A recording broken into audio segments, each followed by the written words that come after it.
Star Wars 7 by 7 episode 2458. Today, part one of a two-part conversation with January LaVoy, audiobook narrator extraordinaire, and in particular, most recently, the narrator of Victory's Price. Punch it.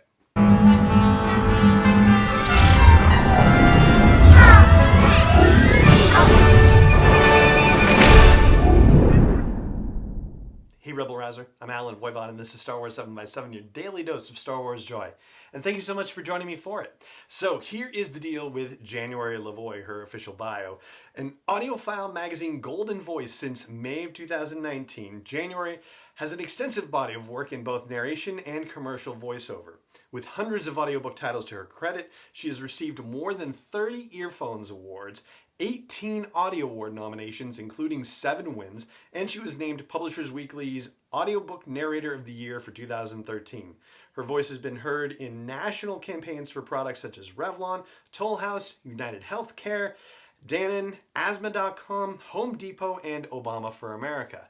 And for us here, we're here to talk about her performance of Victory's Price, the final novel in the Alphabet Squadron trilogy by Alexander Freed. And in this first half of the conversation, we're going to talk about the particular situation in which she finds herself for this, because as we've discussed on the podcast before, she is the third narrator in this whole trilogy. So Saskia Marleveld narrated Alphabet Squadron and Carol Monda narrated Shadowfall. So she has been brought in to do this final novel. And so we're going to talk about how that affects her preparation and just what her preparation process is, which is really remarkable. It's an answer, at least a part of the answer that she gives is one that I'd not heard before, and I think it's wicked cool. And we're also going to talk about the characters that she found the most fun to portray, and also where there were technical challenges.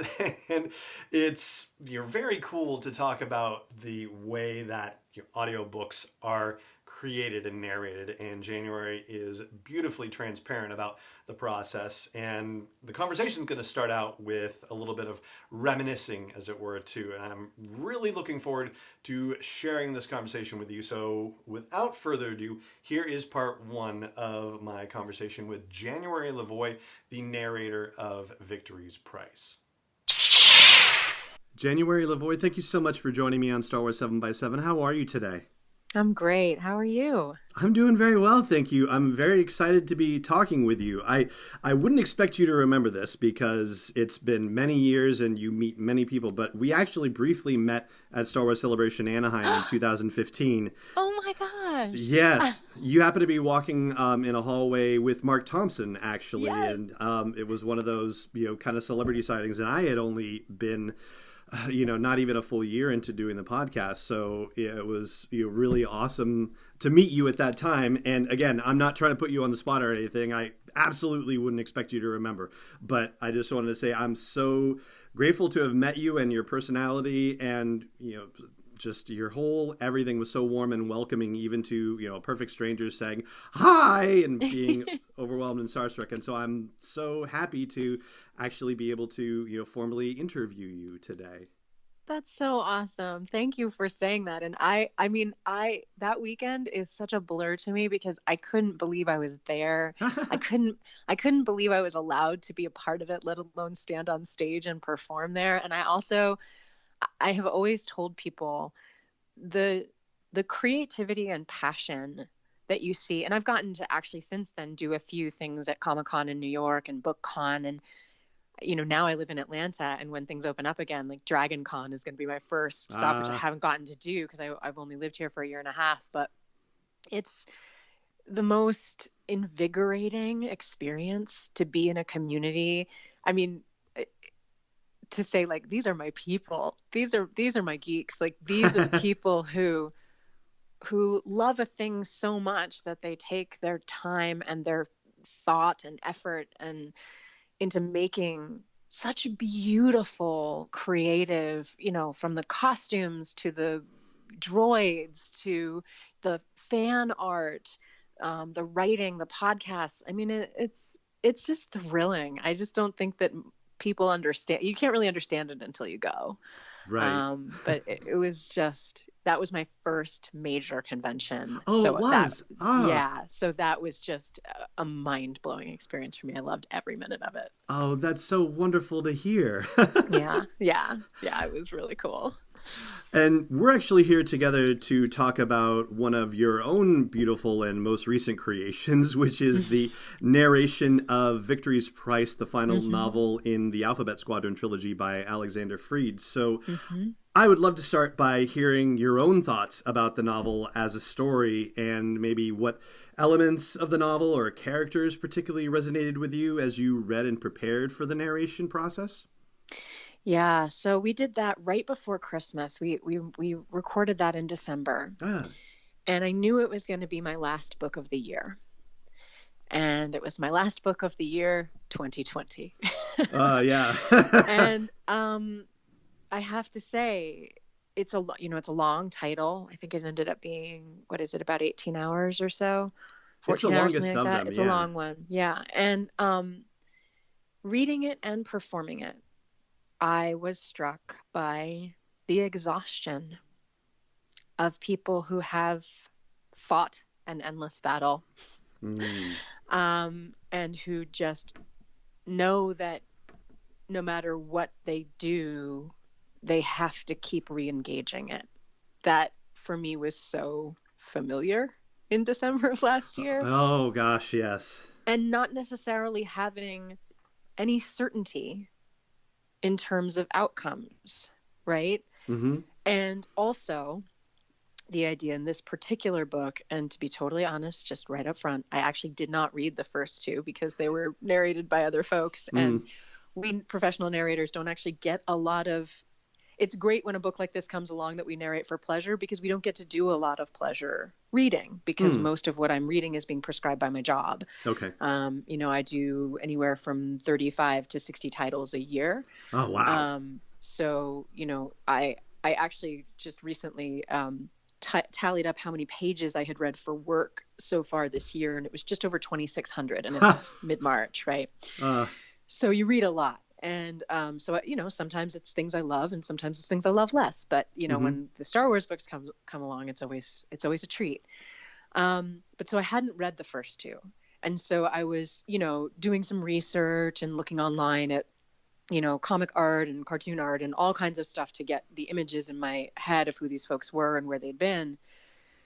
But really this idea of how do you reconcile a broken society, which I feel like at that point, they sort of are, the history of Erica Quell and where she's been and how she ends up realigning in certain ways with them. But even between, Will and Chas and Shattuck and Nath Tenzin and Kairos, they've all been on these sort of disparate journeys when they started as this very, very tight squadron.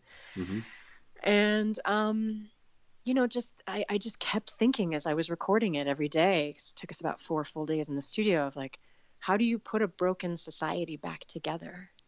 Where do we find the points at which we can relate to each other again? And not to do any spoilers for anybody who hasn't read the book or listened to it yet, but the way in which Freed navigates that throughout the course of this book, I found very moving and honest and fulfilling. It sounds like it's actually, the perfect novel with the perfect narrator in that sense to meet the moment, because, the exhaustion and I love the way you put that. Just how do you repair a broken society? And also the team itself of Alphabet Squadron is very broken by the time we meet them in Victory's Price. And that was something that had been built up over the course of the first two novels, and then is put asunder in, at the end of it and going into this. And I have to say, your answer about checking out fan art and comic art, I find that absolutely fascinating. And I would love to know, is that something that you typically do or even have the opportunity to do? It's almost an Admiral Thrawn-like kind of way of approaching learning about the culture into which you're stepping. Yeah, I always, especially when I do any work on franchises, it's really important to me. And I think it was, it's definitely been influenced by my experience at the cons, right? Like I know what's out there and I know it's amazing. And so to be able to not just, I mean, Lucasfilms obviously has purview over everything that we do. But to not just feel like there's a solitary source that is, coming from on high. But yeah, I go into, conversations and Reddits and figure out what people are saying, what these characters meant to them, what experiences they had reading these books or listening to these books. And that for me is even kind of a more powerful. Sorry, my cat is probably going to try and be in this interview. Oh, that's wonderful. But it's very powerful, to understand from the lens of the people who care the most, in a sense, about these stories and these people and what their impressions are of the characters and the complications between the relationships and how they image them, what they see or what they wish they could see. And, having the freedom to bring that into an audiobook, I've loved that. And that's a particular joy with the Star Wars franchise. So. Oh, that is so cool. I love that. Yeah. You sort of mentioned this a little bit, or at least touched on something related to what I wanted to ask you about in terms of this novel versus the previous two, and the fact that they were done by other narrators. So Saskia Marlevelle did the original Alphabet Squadron, and Carol Manda did Shadowfall. Knowing that the previous two novels in a trilogy are being done by different narrators, does that affect your preparation, like how you approach your process for doing character voices or just the overall performance of the narration? So yes and no. Luckily, Penguin Random House, who publishes the Star Wars audiobooks, always affords the narrator a director. And our director had continuity through this series. So Scott, wonderful director named Scott Cresswell. So Scott had notes and was happy to provide me with audio samples from the previous books. For this particular case, I actually opted not to hear the samples. And part of the reason for that is if it had been a single narrator that had the series before me, I might have opted yes. But with two different narrators before me, I knew that there was space for me to just make sure I was honoring the idea of the sound, which is also something that is for me kind of a guiding principle as a narrator in my whole narrator life. I'm one person, like the sort of tacit handshake deal that I feel I'm making with my listeners when we start a book together is that, I am not swapping out a bunch of different people in the booth. It's me. It's one person.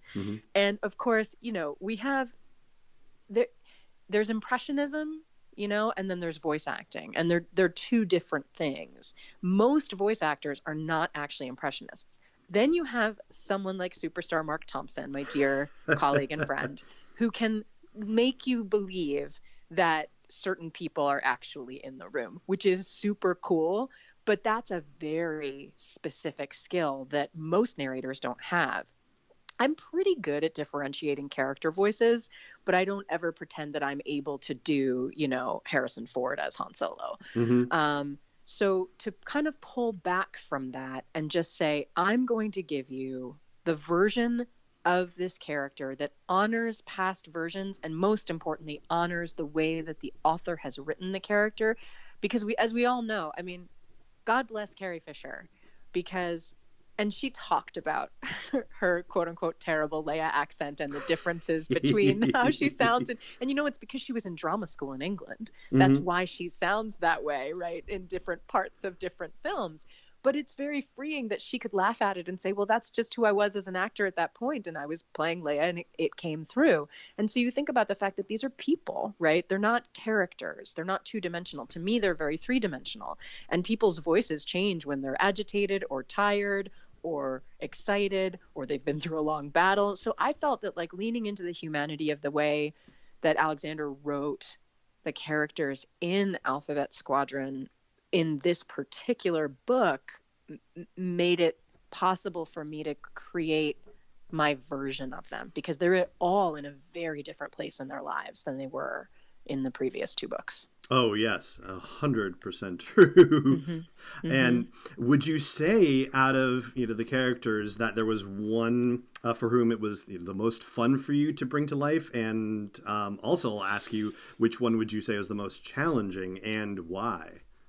I mean, I really like Chastity Chaddock. I also loved doing Kairos in this book because she was transforming.